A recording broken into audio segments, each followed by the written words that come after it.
Bună! Eu sunt Adrian Mitrea, iar în acest clip am să vă arăt cum puteți seta oglinda din dreapta să coboare când parcați lângă bordură. Am să vă arăt acești pași pentru Volkswagen ID.7, dar se aplică pentru toată gama de mașini electrice ID.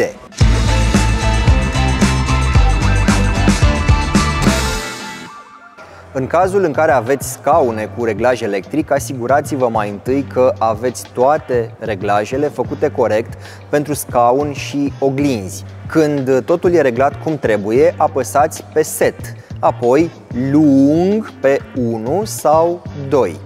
Acest pas e necesar pentru că altfel v-ați putea încurca ușor în setări și ar putea părea surprinzător că oglinzile o iau razna când apăsați pe memoriile 1 sau 2. De fapt, nimic nu a luat-o razna, ci pur și simplu îi transmiteți mașinii să aplice alte setări.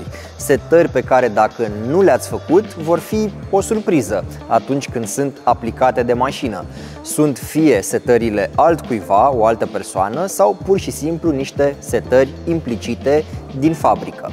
Dacă nu aveți scaune cu reglaj electric, puteți ignora tot ce am spus mai devreme. Acum, haideți să vedem cum funcționează și cum facem efectiv reglajele. În primul rând, activați din meniul mașinii opțiunea ca oglinda să coboare când cuplați treapta de marșarier. În mod normal, la cuplarea marșarierului veți observa că oglinda nu coboară, chiar dacă ați bifat această opțiune în meniu.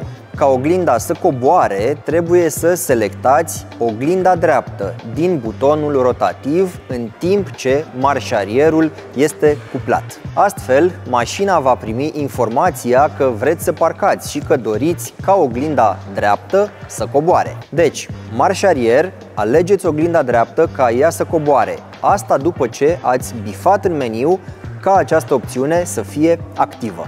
Acum, să ajustați exact poziția pe care o vreți memorată pentru oglinda dreaptă coborâtă, e nevoie să parcurgeți următorii pași. În timp ce treapta de marșarier este cuplată și oglinda dreaptă este selectată, ajustați exact din joystick cum vreți să fie poziționată oglinda în poziția sa coborâtă. Ca mașina să rețină această setare pe viitor, treceți selectorul transmisiei în treapta N, neutru.